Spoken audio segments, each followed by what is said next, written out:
ይመርመር ይጣራልን። ይህን ነገር በችለተኝነት የምናልፈው አይሆንም።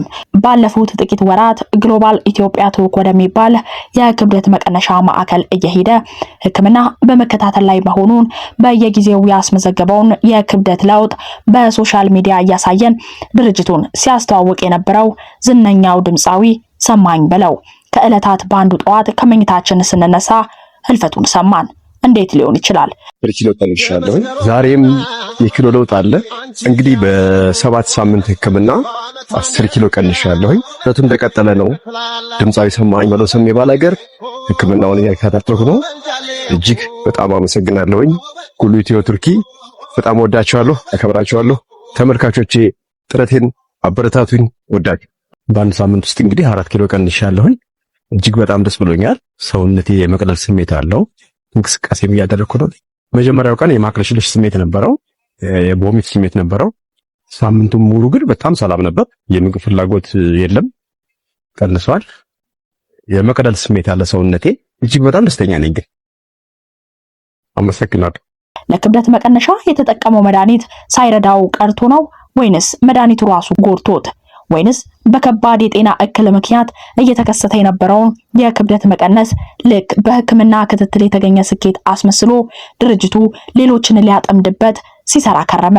ዝም ብሎ በደፈና ብቻ ባደረበት ህመም ሕክምና ሲረዳ ቆይቶ ከዚህ ዓለም በሞት ተለየ የምትለው የደፈና ዜና ለማንም አልተሰራም።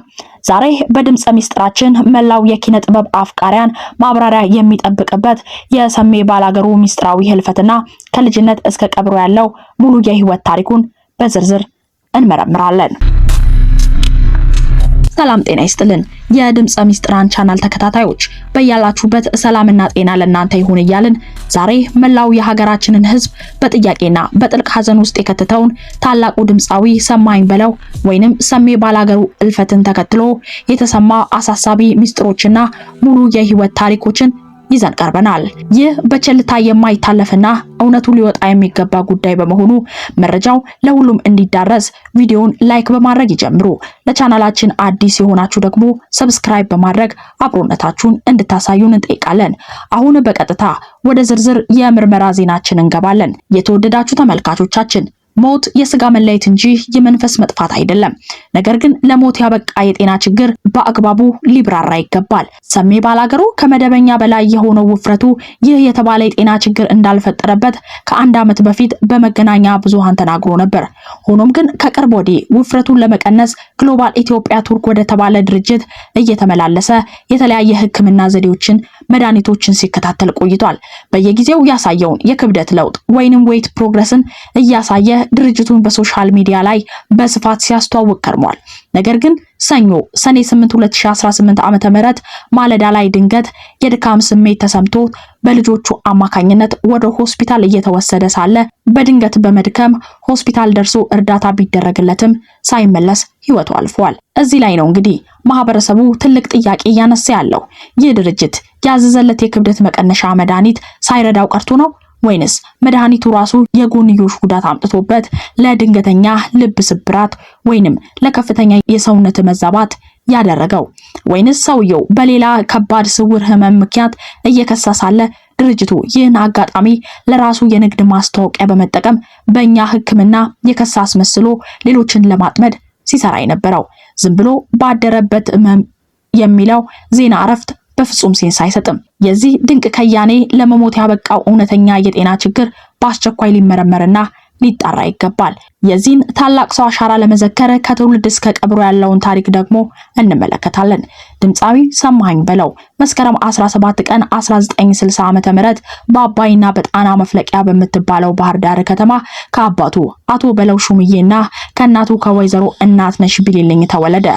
ያደገው ቀበሌ 3 በአባ ፋሲል ትምህርት ቤት አካባቢ ነበር። ትምህርቱንም በሰርጸ ድንግል በአባይ ፋሲልና በጣና ሐይቅ አጠቃላይ ሁለተኛ ደረጃ ትምህርት ቤቶች አጠናቀቀ። ገና በ14 ዓመቱ በባህር ዳር ህፃናት ኪነት ቡድን የጀመረው የጥበብ ጉዞ በህዳር 11 ቀን 1978 ዓ.ም ወደ ዝነኛው የጎጃም ኪነ ጥበብ ቡድን ጊሸን አባይ አሳደገው። እዚያም ከዩም በላይና ከሀብታሙ ንጋቱ ጋር በመሆን ለ4 አስርተ ዓመታት በህዝብ ልብ ውስጥ የኖረ አንትዋይ የተሰኘው አስደናቂ ሙዚቃዊ ድራማ ቀረበ። በ1982 ዓ.ም ወደ አዲስ አበባ በመምጣት ከመጀመሪያው አልበም ያዥኝ አላበድኩም ጀምሮ በርካታ ተወዳጅ ስራውን አቀረበ። ባላገር የሚለውን ቃል ኋላ ቀርነትን መግለጫ ተደርጎ በሚወሰድበት ዘመን እሱ ግን በቁጭት ተነስቶ ባላገር ነኝ በማለት በሄደበት መድረክ ሁሉ እንደ አርሶ አደር በመልበስ ያንን የተሳሳተውን አመለካከት ሰብቦታል። ስሙ ሰሜ ባላገሩ ተባለ።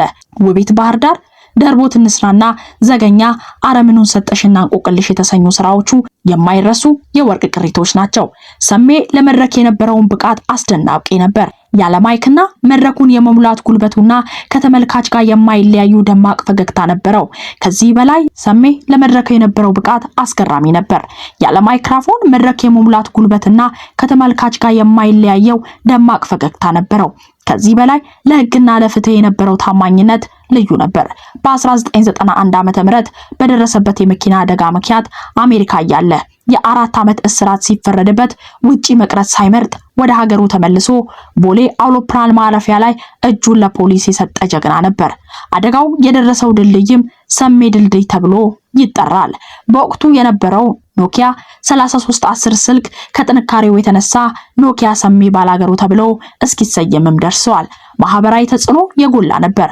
በትዳር ህይወቱ ከወይዘሮ ገባይነሽ አባተ ጋር በ1982 ዓ.ም በትዳር ተጣምሮ 4 ታላላቅ ምሁራን ልጆችም ኢንጂነር ቢኒያም፣ አርክቴክተር እስራኤል፣ ኢንጂነር አብርሃምና አቤልን ያፈራ ሲሆን 4 የልጅ ልጅም ለማየት በቅቷል። በበጎ አድራጎትም ረገድ የቦሌ ቡልቡላ መድኃኔዓለም ቤተክርስቲያን ግንባታ ልማትም ኮሚቴ ሆኖ ያገለገለ፣ የብሎኬት ማምረቻ ማሽንም በነጻ ያበረከተ፣ ለአረጋውያን የደረሰና እስከ ግንባር ድረስ በመሄድም የሀገር መከላከያ ሰራዊትን በኪነ ጥበብ ያበረታታ እውነተኛ የሀገር ፍቅር ተምሳሌት ነበር።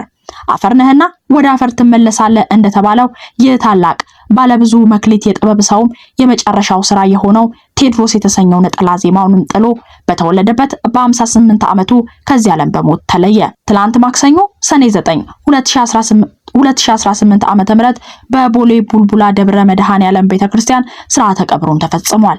ውድ የድምጸ ሚስጥራን ተከታታዮች ሰሜ ባላገሩ መልካም ስራውንና ፍቅሩን ጥሎ ቢያልፍም እኛ ግን ስለ ሚስጥራዊ ህልፈቱና ስለ ግሎባል ኢትዮጵያ ቱርክ ድርጅት ሚና የምናስሰውን ጥያቄ በፍጹም አናቆምም። ጉዳዩ በአግባቡ ሊመረመርና ሊጣራ ይገባል። እናንተስ በዚህ ጉዳይ ላይ ያላችሁ አስተያየት ምንድነው? የህክምና ማዕከሉ ተጠያቂ መሆን አለበት ብላችሁ ታስባላችሁ? ሐሳብ አስተያየታችሁን በኮሜንት መስጫ አጋሩን። ፈጣሪ የሰሜን ነፍስ በገነት ያሳርፈው። ለቤተሰቦቹ ለአድናቂዎቹ በሙሉ መጽናናትን ይስጥልን። ስለነበረን ቆይታ እናመሰግናለን። ሰላም።